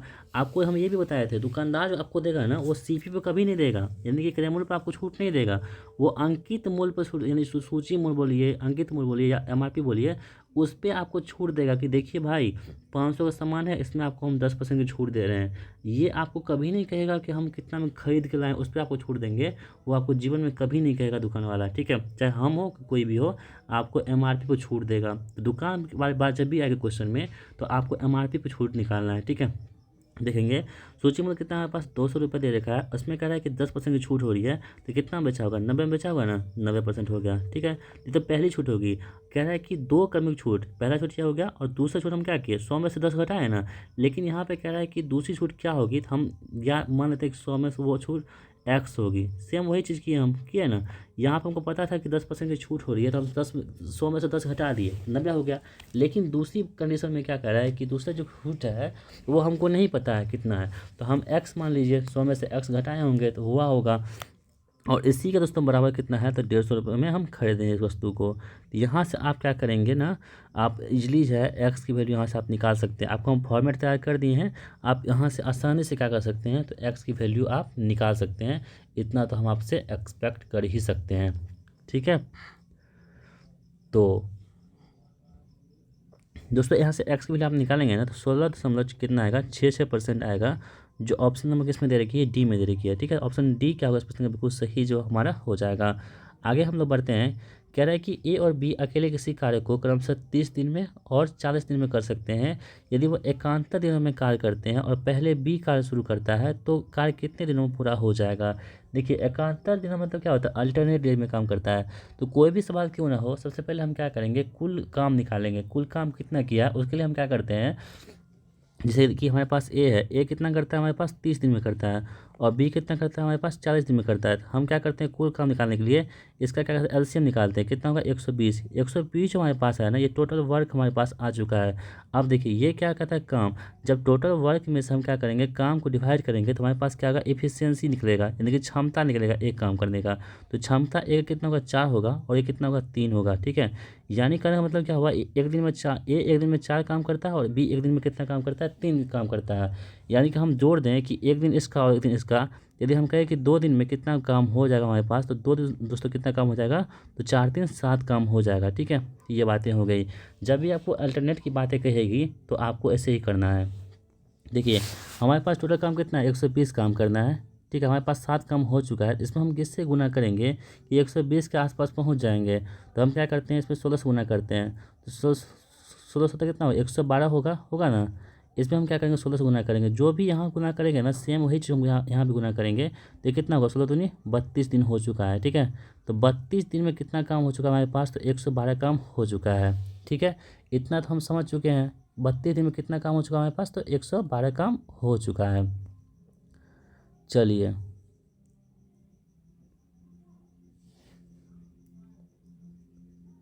अब कौन, देखिए अब फिर से ए आएगा काम करने के लिए। तो एक दिन इसमें और जोड़ेंगे हम लोग, एक दिन जोड़ दिए तो कितना होगा 33 दिन हो गया ना। तो ए कितना काम का 4 दिन, तो इसमें और देंगे कितना 12 16 दिन, 16 काम 116 काम हो चुका है। अब कौन आएगा दोस्तों, बी आएगा काम करने के लिए, फिर एक जोड़ेंगे तो 34 दिन हो गया ना। 34 में फिर कितना 3 काम होगा, तो यानी कि 119 काम यहाँ पे हो चुका है। कितना दिन में 34 काम में, लेकिन काम करना कितना था 120 का, एक काम बाकी है ना। तो 34 पूर्ण एक काम बचा है। अब बटे कितना हो जाएगा हमारे पास, तो यहाँ पे 3 हो जाएगा। क्यों, क्योंकि अंतिम में बी काम कर रहा है। ठीक है, तो 34 पूर्ण 1/3 जो है ना, इस प्रश्न का आंसर होगा इतना ही दिन में क्या होगा हमारे पास टोटल जो है ना 120 का काम यहाँ पे कंप्लीट हो जाएगा। ठीक है, तो इस प्रकार दोस्तों आपके पास जो है ना ऑप्शन नंबर जो सी है इस प्रश्न का बिल्कुल सही जवाब हमारा हो जाएगा। चलिए बढ़ते हैं अगले प्रश्न की ओर हम लोग, और अगला प्रश्न क्या कह रहा है देख लेते हैं यहाँ पे।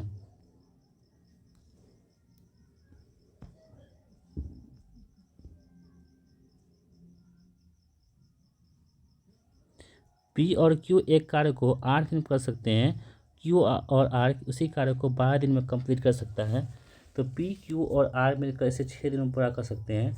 तो पी और आर इसे कितने दिन में कंप्लीट कर सकते हैं। ठीक है, देखिए सवाल क्या कह रहा है, पी और क्यू एक कार्य को 8 दिन में कर सकता है। ठीक है, यानी कि पी और क्यू जो है ना एक काम को कितने दिन में कर सकता है, 8 दिन में कर सकता है। क्यू और आर, क्यू प्लस आर जो है ना इसे कितने दिन में कर सकता है, 12 दिन में कंप्लीट कर सकता है। P plus q plus r यानी तीनों मिलकर दोस्तों कितना में कंप्लीट कर सकता है, तो ये 6 दिन में कंप्लीट कर सकता है। तो ऐसे सवालों को सबसे पहले क्या करेंगे, हम कुल टोटल काम निकालेंगे। कुल काम जैसे आप निकालेंगे कितना हो जाएगा हमारे पास, तो टोटल काम यानी इसका एलसीएम कितना हो जाएगा, तो 8 से 24 12 में हाँ 24 हो जाएगा। ठीक है, इसकी एफिशिएंसी कितनी हो जाएगी, पी प्लस क्यू का 8 या 24 3 यहाँ पे हो जाएगा, 12 दूनी 24 2 हो जाएगा यहाँ पे, और 6 जो 24 यहाँ पे 4 हो जाएगा। ठीक है, अब देखिए देखिए p plus q plus r की वैल्यू हमारे पास कितनी दे रखी है, 4 दे रखी है ना।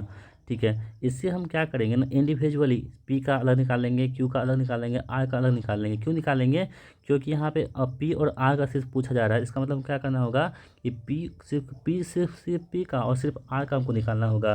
क्यों दोस्तों, देखिए यहाँ पे पी प्लस क्यू मिल करके 3 दिन में काम कर सकता है। हमको पता नहीं चल पा रहा है कि पी कितना में करता होगा, क्यू कितना में करता होगा, इसके लिए हम ऐसा कर रहे हैं। देखिए पी और क्यू की यदि हम वैल्यू यहाँ पे रख देते हैं, 3 जो दे रखा है, यहाँ से क्या होगा हमको आर की वैल्यू निकल के आ जाएगी। ठीक है, तो आर यहाँ पे कितना हो जाएगा, 1 हो जाएगा। तो आर यहाँ पे 1 यदि हो जाएगा तो इसमें यदि हम आर की वैल्यू यहाँ पे 1 रख देते हैं, तो देखिए फिर भी हमको कम से कम आपको क्यू पी का चाहिए, तब ना हमको पता चलेगा कि पी प्लस क्यू क्या होगा। अब देखिए पी प्लस क्यू यहाँ पे जो है ना ऑप्शन में 3 दे रखा है। ठीक है, 3 दे रखा है यहाँ पे। ठीक है, अब क्यू हमको चाहिए, क्योंकि पी प्लस क्यू मिलकर 3 है ना। अब पी क्या है क्यू क्या है पता नहीं चल पा रहा है, तो हम क्या करेंगे, अब जो है पी और आर की वैल्यू कितनी दे रखी है, क्यू और आर की वैल्यू कितनी 2 दे रखी है। जब क्यू और आर की वैल्यू इसमें रखेंगे, देखिए p plus q plus r में वैल्यू 4 दे रखी है, इसमें जब हम क्या करेंगे इसका क्यू और आर की वैल्यू जो 2 इसके रखेंगे, तो पी की वैल्यू कितनी हो जाएगी, 2 हो जाएगी ना।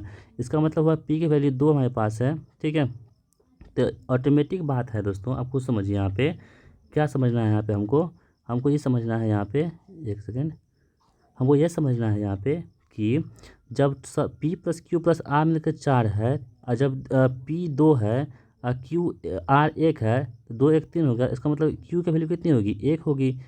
अब स्पष्ट है ना कि पी अलग के लिए 2 दिन एक काम जो है 2 काम एक दिन में करता है। ठीक है, यदि क्यू करता है एक काम और आर करता है एक काम, हमको क्या पूछा जा रहा है कि पी और आर मिल करके, यानी कि पी को जोड़ना है और आर को जोड़ना है। तो 2 1 कितना होगा, 3 हो गया। और काम हमारे पास कितना है, 24 काम है। ठीक है, और 3 से करना है, तो 3 8 24 यानी कि 8 दिन में ये काम जो है कंप्लीट हो जाएगा, जो ऑप्शन नंबर बी में गिवन है। ठीक है, तो दोस्तों हम पूरी कोशिश कर रहे हैं आपको समझाने की, बाकी आपका तरीका कुछ और हो सकता है, लेकिन दोस्तों लास्टली हमको क्या करना है, फाइनली हमको ऑप्शन पर ही जाना है, यानी कि आंसर को ही ढूंढना है। आप अपने तरीका से बनाइए, कोई दिक्कत नहीं है, आंसर मैच करना चाहिए। ठीक है, यदि आपके पास इससे भी शॉर्ट तरीका है तो आप उस तरीका को अपनाइए। ठीक है, यदि आपको नहीं पता है तो आप इसे सीख सकते हैं। बाकी हम ये नहीं कहते कि यही तरीका आपका बेस्ट है। मैथ में क्या होता है, जो आपको अच्छा समझ में आता है, जो आप बहुत ही आसानी से कम समय में जिस ट्रिक से आप जिस तरीके से आप बना सकते हैं वही तरीका आपके लिए बहुत ही अच्छा होता है। तो ऐसा नहीं है कि यही तरीका आपके लिए कामगार है, हम ऐसा बताते हैं जो आपको बहुत ही आसानी से आपको जीवन भर याद रह सके, वही तरीका हम आपको बताने की कोशिश करते हैं। आगे हम बढ़ते हैं। कह रहे हैं कि पी और क्यू एक कार्य को क्रमशः 12 दिन में और 16 दिन में कंप्लीट कर सकते हैं। वे एक साथ 4 दिन तक काम करते हैं। कार्य का कितना भाग शेष हो जाता है? फिर वही बात है, पी दोस्तों कितना 12 दिन में करता है और क्यू हमारे पास कितने हैं 16 दिन में कंप्लीट करता है। तो एलसीएम कितना हो जाएगा? 48 हो जाएगा।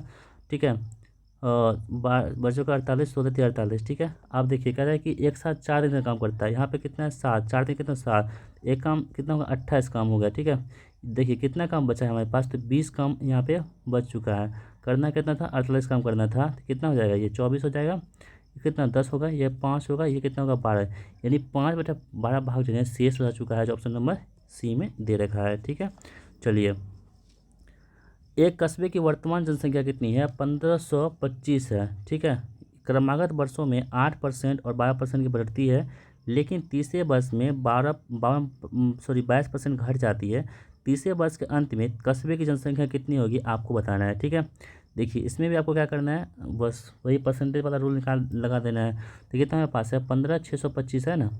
अब पहले क्या होता है, 8% की क्या होती है? बढ़ती है। तो हम क्या करेंगे, 108 कर देंगे। आपको हम बता चुके हैं, ये 100 बढ़ा देना है। ठीक है, फिर क्या होती है? 12% की बढ़ती है, तो 112 बटे कितना कर देंगे? 100 कर देंगे। और तीसरा बार क्या होता है? 22% घट जाती है। जब 100 में जब 22 घटाएंगे कितना होगा? 78% हो जाएगा। ठीक है, बटे 100 हो जाएगा।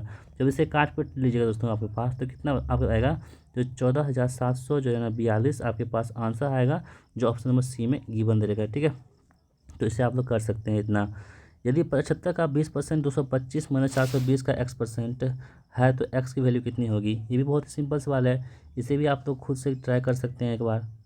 ठीक है, यहाँ पर यदि 75 का 20% बराबर कितना 225 माइनस 420 का x% है, तो x का मान यहाँ पे कह रहा है कि निकालने के लिए क्या होगा। ठीक है, तो देख लीजिए 75 का 20 बटे कितना, 20/100 कितना हो जाएगा? तो 1/5 आप लिख सकते हैं। 20% की वैल्यू कितनी होती है? 1/5 होती है, या आप 20/100 कीजिए, 1/5 लीजिए, बात बराबर है। आपको जैसा सुविधा होता है वैसा कीजिए। बराबर कितना होगा? 225 हो जाएगा, माइनस कितना होगा? 420 का कितना x% यहाँ पे हो जाएगा। ठीक है, तो ये कितना होगा? 15 हो जाएगा।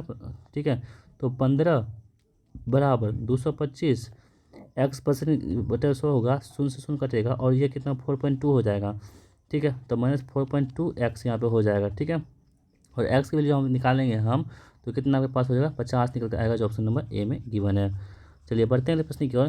क्या यदि किसी वृत्त की त्रिज्या में 75% की कमी होती है, तो उसके क्षेत्रफल में कितनी की कमी होगी? तो ये प्रश्न आपको हम बता चुके हैं कई बार, तो ये प्रश्न आपके लिए हम छोड़ते हैं। ठीक है, देखते हैं कि आपको इसकी जानकारी है कि नहीं है। यदि आप चाहेंगे तो हम क्या करेंगे, इसे भी बता देंगे अगले वीडियो में। तो जो प्रश्न आपको हम बता चुके हैं ना, हम आपसे उम्मीद करते हैं कि आप लोग उसे ज़रूर बना लेंगे। चलिए अगला प्रश्न क्या कह रहे हैं यहाँ पे, कह रहे हैं कि एक बस और एक कार के चालों का अनुपात जो है ना 7:11 है। यदि कार 396 किलोमीटर की दूरी 6 घंटे में तय करती है, तो बस की 4 किलोमीटर प्रति घंटा में ज्ञात कीजिए। देखिए दोस्तों, आपके पास क्या है, स्पीड की रेशियो दे रखी है ना, कितनी है? 7:11 है। तो हमारे पास जब किलोमीटर जब हमारे पास डिस्टेंस दे रखी है और हमारे पास टाइम दे रखा है, तो हमसे क्या निकलेगा यहाँ से? तो यहाँ दोस्तों हम स्पीड निकाल सकते हैं। ठीक है, तो 396 बटा कितना होगा? 6 होगा, यानी कि 66 किलोमीटर प्रति घंटा जो है ना इसकी स्पीड हो चुकी है। किसकी स्पीड हो चुकी है? कार की। और सवाल में क्या कह रहा है, इसका जो अनुपात दे रखा है 7:11, यानी जो 11 की वैल्यू दे रखी है वो कितने है? 66 दे रखी है। तो कितना गुना है? 6 गुना है। इस प्रकार 7 6 कितना होगा? 42 होगा। ये 42 का इस प्रश्न का आंसर होगा, जो ऑप्शन नंबर ए में गिवन है। ठीक है, तो ऑप्शन नंबर ए यहाँ पे इस प्रश्न का बिल्कुल सही जवाब होगा। बस आपको कॉन्सेप्ट पता होना चाहिए, आप इसे बना देंगे। एक आदमी 25 किलोमीटर प्रति घंटा की चाल से गांव से डाकघर गया और 4 किलोमीटर प्रति घंटा की चाल से वापस लौटा। यदि इस पूरी यात्रा में 5 घंटे 48 मिनट का समय लगता है, तो गांव से डाकघर की दूरी क्या होगी? तो हमको क्या, हमारे पास क्या दे रखा है? समय दे रखा है। हम लोग क्या जानते हैं, समय बराबर क्या होता है? दूरी बटे 4 होता है। तो दूरी हमको निकालना है, तो हम मान लेते हैं दूरी कितनी x है। तो 4 हमारे पास कितना है? 25 है। ठीक है, फिर दूरी दोस्तों कितनी है? 4 किलोमीटर प्रति घंटा। इसी को चलने में कितना लगा ना? 5 घंटा 48 मिनट का समय लगा है। तो 5 घंटा 48 मिनट आप कैसे ले सकते हैं? 5 + 48 बटे कितना? 60 कर सकते हैं। तो बच्चों का 48 60, 25 25 4 29 बटे कितना होगा? 5 होगा। तो आप इसे ये भी कर सकते हैं 29/5 भी लिख सकते हैं, ठीक है। तो हम यहाँ 29/5 यहाँ पे लिख देते हैं, ठीक है। अब देखिए ये कितना हो जाएगा 25 और यहाँ पे 4 हो गया। तो 25 और 4 का यहाँ पे क्या कर सकते हैं एलसीएम आप यहाँ पे ले भी सकते हैं। तो कितना हो जाएगा आपके पास एलसीएम 100 हो जाएगा। तो 25 चौके 100, यहाँ पे 4x हो जाएगा, यहाँ पे 25x हो जाएगा, ठीक है। बराबर कितना होगा 29/5 हो जाएगा। तो यहाँ देखिए 25 से 4 कितना हो गया 29x बटा कितना 100 बराबर 29/5 हो गया ना। 29 से 29 कट गया, x बराबर कितना हो गया तो 5 से 20, एक्स बराबर कितना हो गया 20 किलोमीटर। यहाँ पे आंसर होगा जो ऑप्शन नंबर बी में गिवन है। तो ऑप्शन बी क्या होगा इस प्रश्न का बिल्कुल सही जो हमारा हो जाएगा। चलिए बढ़ते हैं अगले प्रश्न की तरफ हम लोग।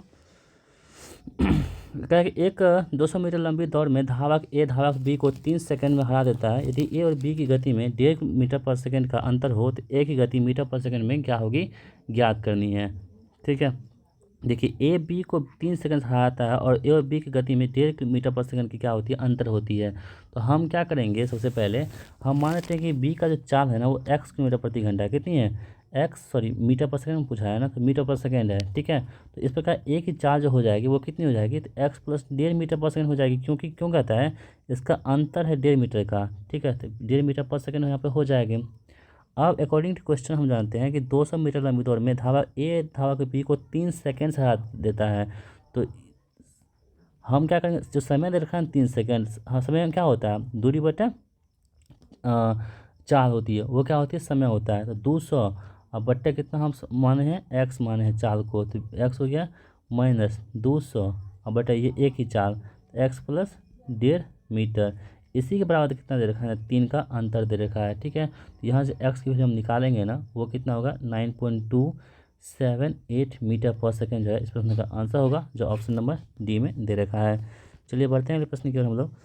कह रहा है कि 7 संख्या का औसत 53 दिया गया है। बाद में यह पाया गया है कि एक संख्या को गलती से 58 के बजाय 16 के रूप में पढ़ा गया था। इन दी गई संख्याओं में 7 संख्याओं का सही औसत क्या होगा आपको ये बताना है, ठीक है। तो इसे आप सबसे पहले खुद से सॉल्व कीजिए, उसके बाद आपको हम बता देते हैं। यहाँ पे देखिए एवरेज का सवाल है, सबसे पहले क्या करेंगे इसमें गुना कर दीजिए, ठीक है।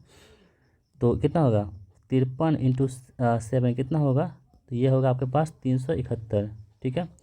और इसमें कुल योग है 371। एक संख्या गलती से 58 के बजाय क्या हुआ है 56 के रूप में पढ़ा गया है। तो 358 प्लस कितना 58 माइनस कितना होगा 16 होगा, ये 413 होगा, ठीक है। संख्या कितनी है 7 है, तो 7 से आप डिवाइड कर दीजिए तो कितना होगा 59 बार में ये कट जाएगा। ऑप्शन नंबर सी में इसका आंसर दे रखा है।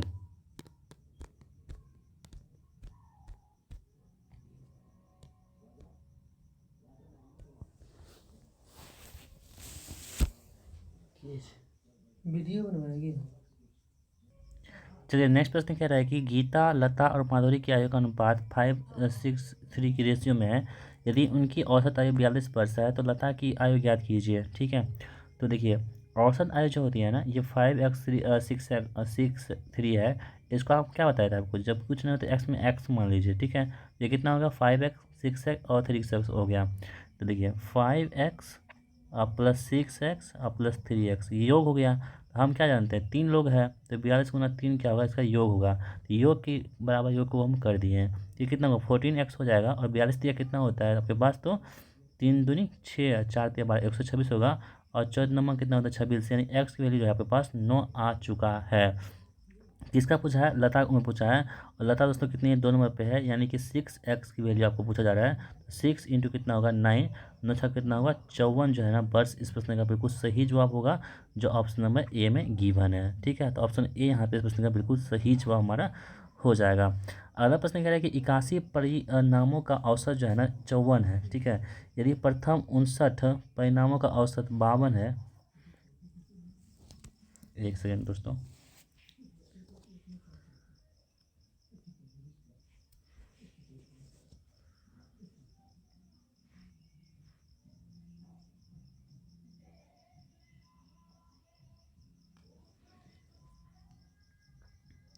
81 परिणामों का औसत 51 है, यदि प्रथम 59 परिणामों का औसत 52 है और अंतिम 21 परिणामों का औसत 60 है तो 60वें परिणाम का गणना कीजिए। तो सिंपल सी बात दोस्तों, आपको क्या करना है, सबसे पहले आपको ये सिंपल सी बात है, 81 और 54 का करना, गुना करना है हमको, ठीक है। 81 इंटू कितना करना है, 54 करना है। यदि आप गुना कर देंगे 81 इंटू 54 को, कितना होगा, 4374 यहाँ पे हो जाएगा, ठीक है। अब आगे हम बढ़ते हैं, कह रहा है कि 59 परिणामों का कितना 52 है, तो 59 इंटू कितना कर देंगे, 52 कर देंगे। ये जो आपके पास निकल के आएगा ना, वो 3068 निकल के आएगा, ठीक है। आगे हम बढ़ते हैं, और अंतिम 21 परिणामों का औसत जो है ना 60 है, तो कितना होगा, 21 इंटू कितना हो जाएगा, 60 हो जाएगा, ठीक है। ये कितना होगा, 1200 यहाँ पे 60 हो जाएगा। अब 60वां परिणाम क्या करेगा, तो आपको क्या बताया, इन दोनों को जोड़िए, इससे घटा दीजिए। जब 3060 जो है ना 1260 को आप जोड़ देंगे, घटा देंगे, तो आपके पास कितना होगा, 46 आ जाएगा, जो ऑप्शन नंबर कितने में दे रखा है, सी में दे रखा है, ठीक है। तो एक सेकंड दोस्तों, 46 क्या होगा, इस प्रश्न का बिल्कुल सही जवाब हमारा हो जाएगा। आगे हम बढ़ते हैं कि कविता, रचिता और हरिता का वर्तमान आयु का अनुपात 4:7:9 है। 8 वर्ष पहले उनकी आयु का योग कितना, 56 था, तो उनकी वर्तमान आयु ज्ञात कीजिए। इनकी वर्तमान आयु कितनी हो यहाँ पे जाएगी। आपको हम क्या बताएं, इसमें भी एक्स मान लीजिए, इसमें भी एक्स मान लीजिए, इसमें भी एक्स मान लीजिए, तो 4x 7x और 9x यहाँ पे हो चुका है, ठीक है।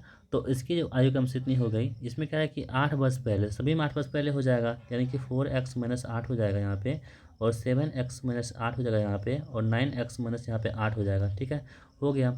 इसका योग जो था कितना था, 56 था, तो यहाँ से x की वैल्यू निकालेंगे तो कितना होगा, 20x - 24 बराबर कितना होगा, 56 यहाँ पे हो जाएगा, और x की वैल्यू यहाँ से कितनी होगी, 4 निकल के आ जाएगा।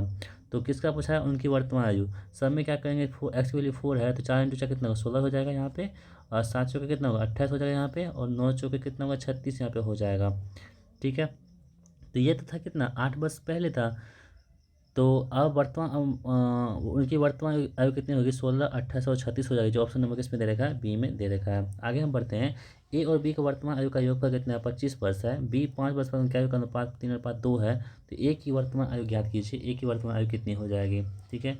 देखिए इसमें भी आप एक्स मान लीजिए, तो एक्स हो गया, एक्स हो गया, कितना हो गया, 5x हो गया ना, 5x।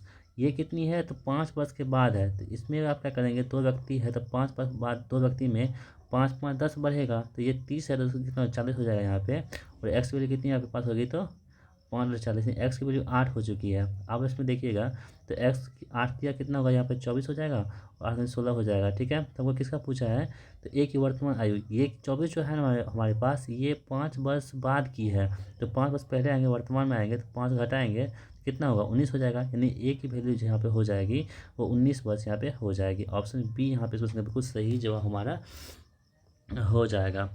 अगला प्रश्न दोस्तों आपके पास ये मैथ्स के सवाल भी कंप्लीट हो चुके हैं। अब हम लोग देख लेते हैं हिंदी, ये रीजनिंग को। कह रहा है कि दमन और दीप, दमन से संबंधित है, तो अंडमान और निकोबार किससे संबंधित होगा। तो दमन और दीप की राजधानी दोस्तों कहाँ पे है, दमन में है, और अंडमान और निकोबार की जो राजधानी होगी, कैपिटल होगी, वो कहाँ पे हो जाएगी, तो आपको देखेंगे ये पोर्ट ब्लेयर हो जाएगी, जो ऑप्शन नंबर डी में दे रखा है। अगला प्रश्न देखते हैं हम लोग, भारत का नई दिल्ली से वही संबंध है जो चीन का किससे संबंधित है। तो भारत की राजधानी क्या है, नई दिल्ली है ना। तो चीन की राजधानी कहाँ पर होगी, कैपिटल कहाँ पे हो जाएगी, तो आप सभी लोग ध्यान रखेंगे, ये जो है ना आपके पास बीजिंग की हो जाएगी। अगला प्रश्न कह रहा है कि 2 10 से किस प्रकार संबंधित है, तो 3 30 से है, तो 4 किससे संबंधित यहाँ पे हो जाएगा, ठीक है। तो देखिए 2 क्यूब कितना होता है, 8 प्लस 2 कितना होगा, 10, ठीक है। तो उसी प्रकार से 3 क्यूब कितना होता है, 27 प्लस 3 कितना, 30। उसी प्रकार से 4 क्यूब कितना, 64, प्लस कितना होगा, तो यहाँ पे 4 जोड़ देंगे, 64 कितना होगा, 68 हो जाएगा, जो ऑप्शन नंबर सी में दे रखा है। अगला प्रश्न कह रहा है कि एक लड़के की ओर इशारा करते हुए सुरेश ने कहा, उसकी माँ का भाई, इसको छोड़ दीजिए, मेरी माँ के पिता कौन होते, नाना। नाना का इकलौता पुत्र कौन होता है, मामा है। तो उसकी माँ का भाई जो है ना मेरे मामा है, तो वो कौन है, लड़के की माँ जो है ना, लड़के की माँ सुरेश से क्या संबंधित है, तो वो क्या है, मौसा मौसी, तो मौसी है, सॉरी, ऑप्शन नंबर ए यहाँ पे इसका बिल्कुल सही जवाब हो जाएगा। चलिए बढ़ते अगले प्रश्न की ओर हम लोग।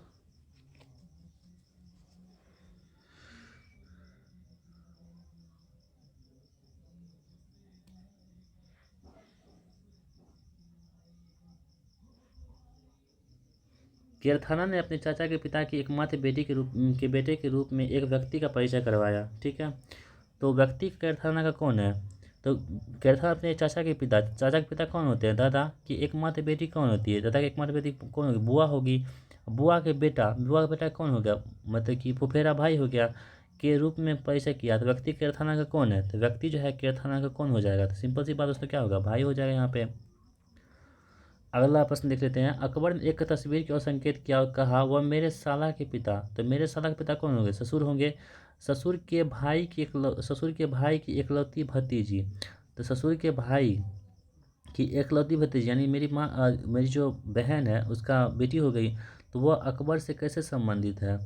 तो वह अकबर से दोस्तों कैसे संबंधित हो जाएगी? तो वह किसी अकबर की जो है ना, वो मतलब जो महिला है वो कौन हो जाएगी? तो पत्नी हो जाएगी। ऑप्शन डी यहाँ पे इस प्रश्न का बिल्कुल सही जवाब हो जाएगा। अगला प्रश्न कह रहा है यहाँ पे कि यहाँ पे जो है ना ये जो वाट का साइन है, इस पे क्या आएगा? 67 है 56 है, उसके बाद 45 क्या क्या आएगा वो आपको बताना है। ठीक है, देखिए सबसे पहले क्या करेंगे? गुना 1 करेंगे तो 67 में जब गुना 1 करेंगे तो 67 ही आएगा। फिर क्या करेंगे? -11 कर देंगे। फिर वही पैटर्न को फॉलो करेंगे। 56 में गुना 1 कर देंगे तो कितना होगा? 56 ही होगा। और 56 में जब 11 घटाएंगे तो कितना होगा? 45 होगा। तो इस वजह 56 जो यहाँ पे वाट की जगह पे आ जाएगा। अगला प्रश्न कह रहा है कि उस संख्या का चयन कीजिए। तो निम्नलिखित श्रेणी के प्रश्न चिन्ह स्थान पर आएगा 32, 57, 93, 142, 264। आगे क्या आएगा आपको ये बतलाना है। आपके पास 4 ऑप्शन यहाँ पे गिवन है। ठीक है दोस्तों, ध्यान से देखेंगे आप इसे तो देखिए 32 और 57 के बीच में कितना का अंतर है? ठीक है, कितना का? 25 का अंतर है। ठीक है, और इसके बीच में कितना है? 36 का अंतर है। और इसके बीच में कितना है आपके पास? तो 49 का अंतर है। और इसके बीच में 64 का अंतर है। और इसके बीच में कितना होगा? तो आप देखिए 5 का स्क्वायर हो गया, 6 का स्क्वायर हो गया, 7 का स्क्वायर हो गया, 8 का स्क्वायर हो गया, इन्होंने 81 का स्क्वायर यहाँ पे हो जाएगा, होगा ना? 81 का स्क्वायर यहाँ पे हो जाएगा। अब जब 206 में जब 81 जोड़ देंगे तो कितना होगा? 287 नहीं हो जाएगा? बिल्कुल हो जाएगा। जो ऑप्शन नंबर किस में दे रखा है? डी में दे रखा है। आगे हम लोग बढ़ते हैं। दी गई श्रृंखला का अगला पद ज्ञात कीजिए। एम टी है, एन ई है, ओ है, ऑफ है। देखिए एम एन ओ पी, अब क्या आएगा? क्यू आएगा, आएगा ना? तो क्यू से ये दोनों नहीं होगा। D E F G H है, क्यू और एच इस पर आंसर होगा जो ऑप्शन नंबर बी में है। आगे हम बढ़ते हैं दोस्तों। अगला प्रश्न क्या कह रहा है देख लेते हैं।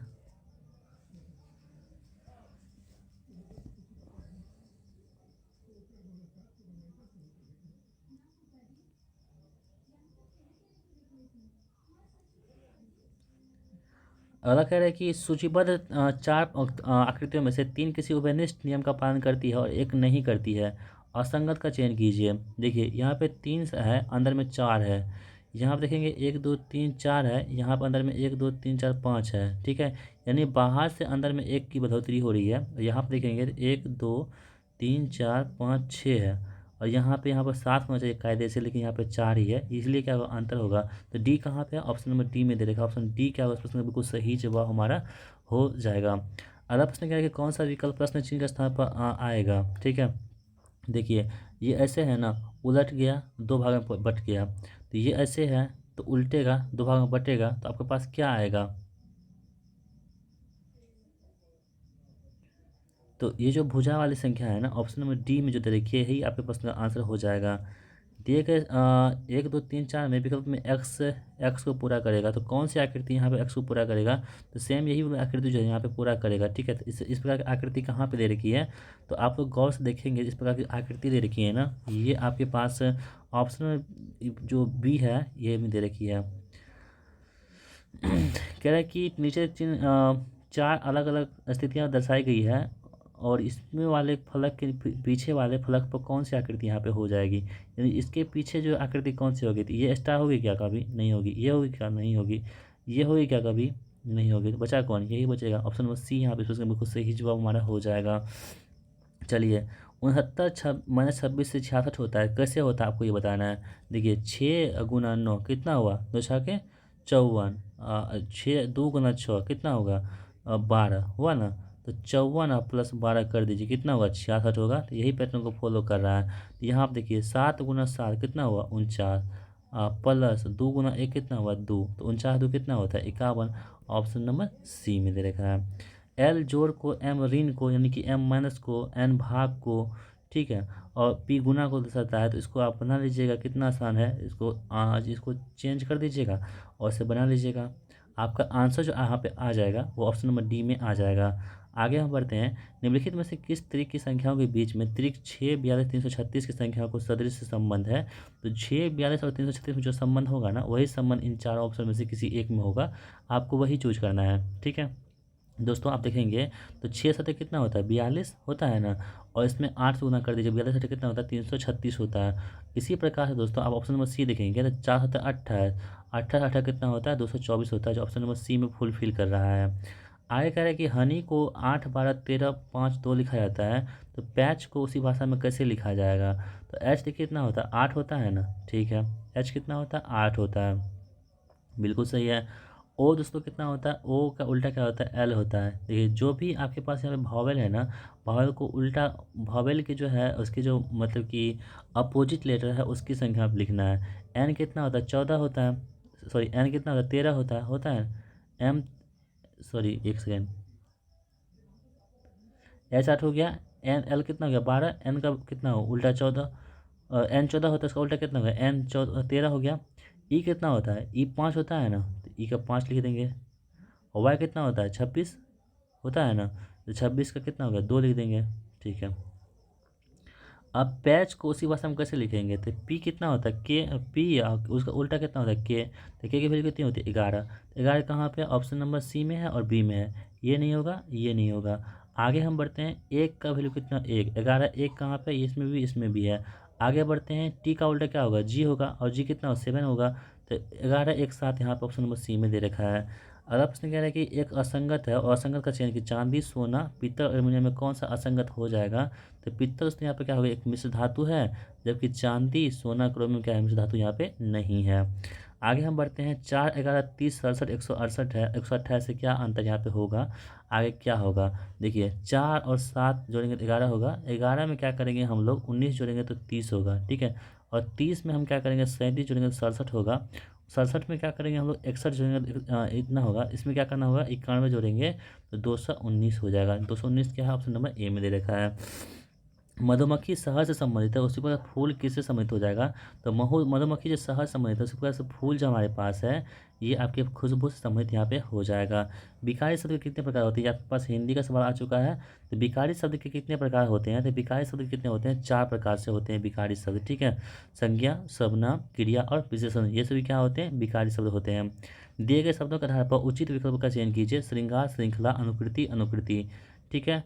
तो किसकी वर्तनी यहाँ पे शुद्ध दे रखी है, आपको ये बतलाना है। ऑप्शन डी, यानी कि दोनों की वर्तनी जो है यहाँ पे गलत दे रखी है, ठीक है। जो वर्तनी है यहाँ पे वो क्या है? तो वो गलत दे रखी है, आपको ध्यान में रखना होगा। श्रृंगार दोस्तों, श्रृंगार में जो है ये वाला लाठी ये नहीं होता है, इसमें श्रृंगार ऐसे होता है, ठीक है।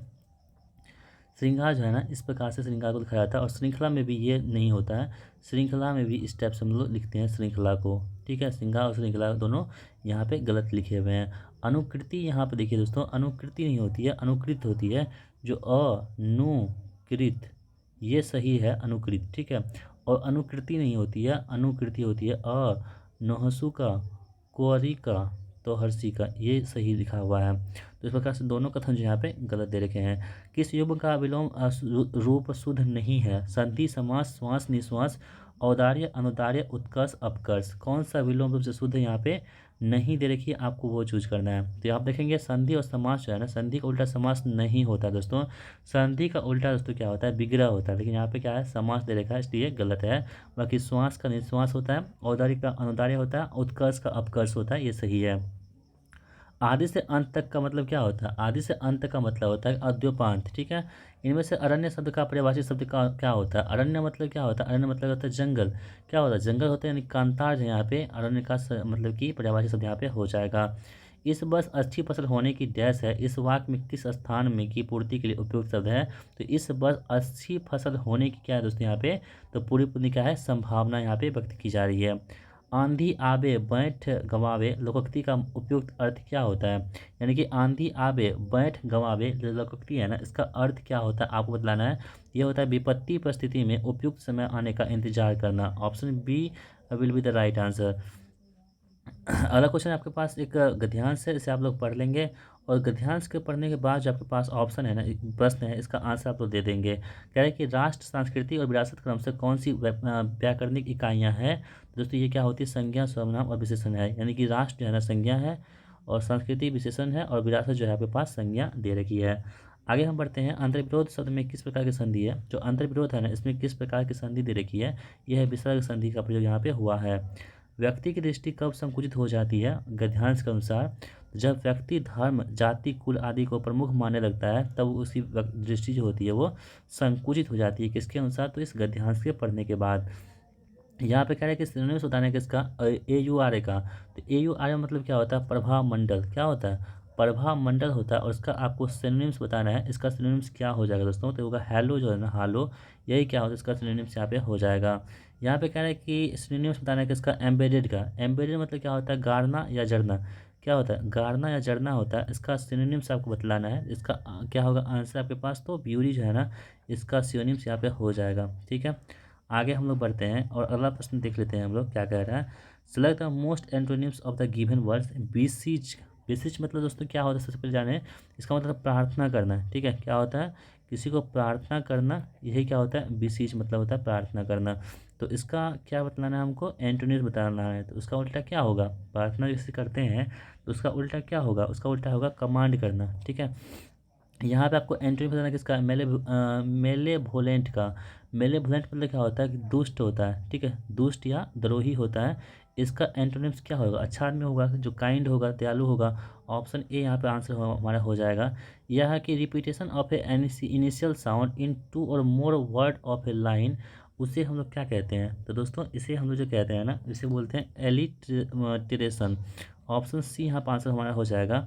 यहाँ पे एडियम्स है आपके पास, कह रहा है कि एज द क्रो फ्लाइज, इसका अर्थ क्या होगा दोस्तों, इसका अर्थ यहाँ पे हो जाएगा द शॉर्टन रूट जो है, इस प्रश्न का आंसर हो जाएगा। यहाँ पे कह रहा है कि एडियम्स बताने के लिए नाइदर फिश नॉर फॉल।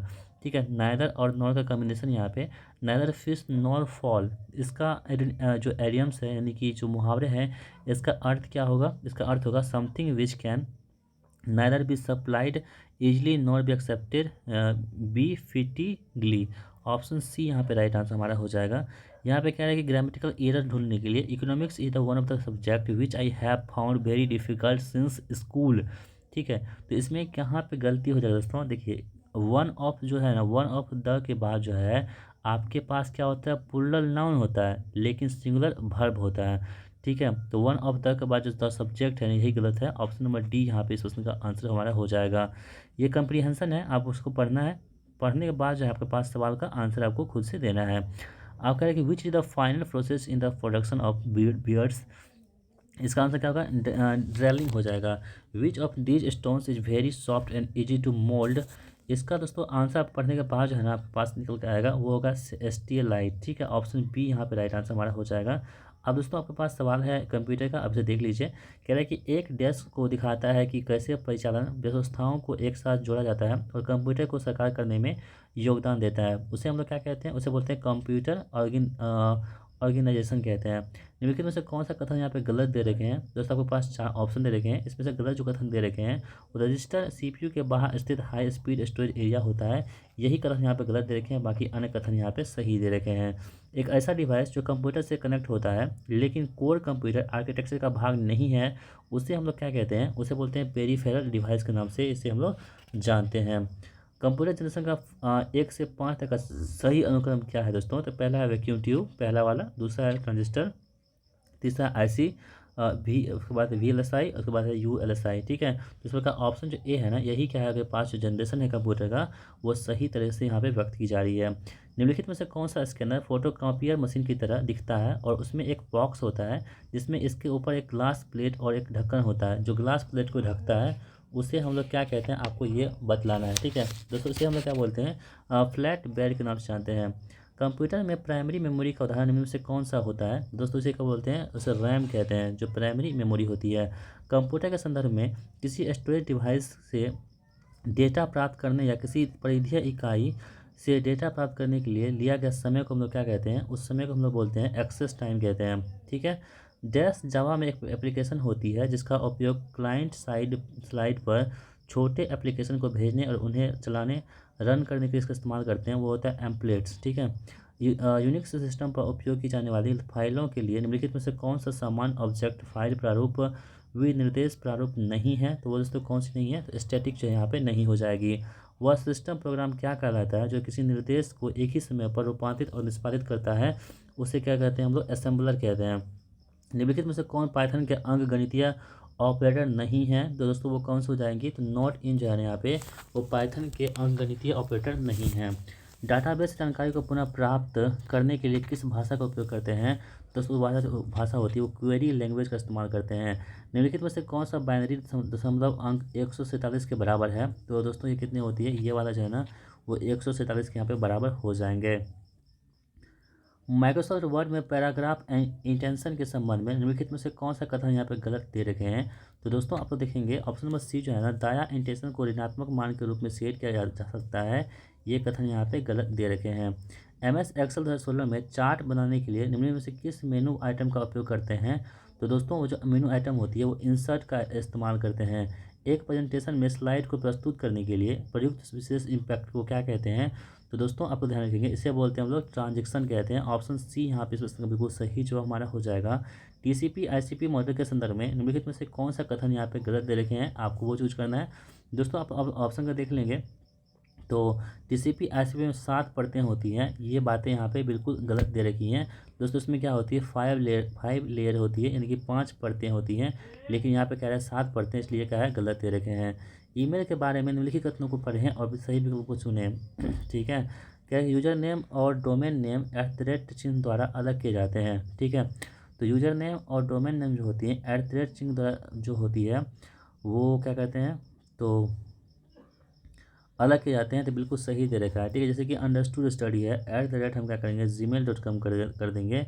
ये क्या होता है दोस्तों, आपके पास तो यूजर नेम होते हैं, ये क्या होता है डोमेन नेम होते हैं, ये क्या करते हैं इसको अलग करते हैं कौन, तो @ चिन्ह का इस्तेमाल करते हैं। ठीक है, तो यहाँ पे पहला कथन जो है सही दे रखे हैं। ईमेल एड्रेस केस सेंसिटिव होते हैं, ये कथन जो है ना गलत दे रखे हैं। तो पहला कथन सही है हमारे पास और दूसरा कथन क्या है यहाँ पे गलत दे रखे हैं। इस प्रकार ऑप्शन बी यहाँ पे इस प्रश्न का बिल्कुल सही जवाब हमारा हो जा रहा है। OSI मॉडल का पहला स्तर क्या है, तो OSI जो है ना इस मॉडल का जो पहला स्तर होता है, OSI मतलब क्या होता है, ओपन सिस्टम इंटरकनेक्शन होता है, इसका होता है भौतिक स्तर होता है। ठीक है, चलिए बढ़ते हैं अगले प्रश्न की ओर। और दोस्तों आज की इस प्रैक्टिस सेट का लास्ट सवाल आपके स्क्रीन पर है। ADCL एक डैश डेटा दरों को अंतिम प्रयोक्ता से केंद्रीय कार्यस्थल तक अपरिगामी दिशा की अपेक्षा केंद्रीय कार्यस्थल से अंतिम प्रयोक्ता तक अधोगामी दिशा में प्रदान करता है।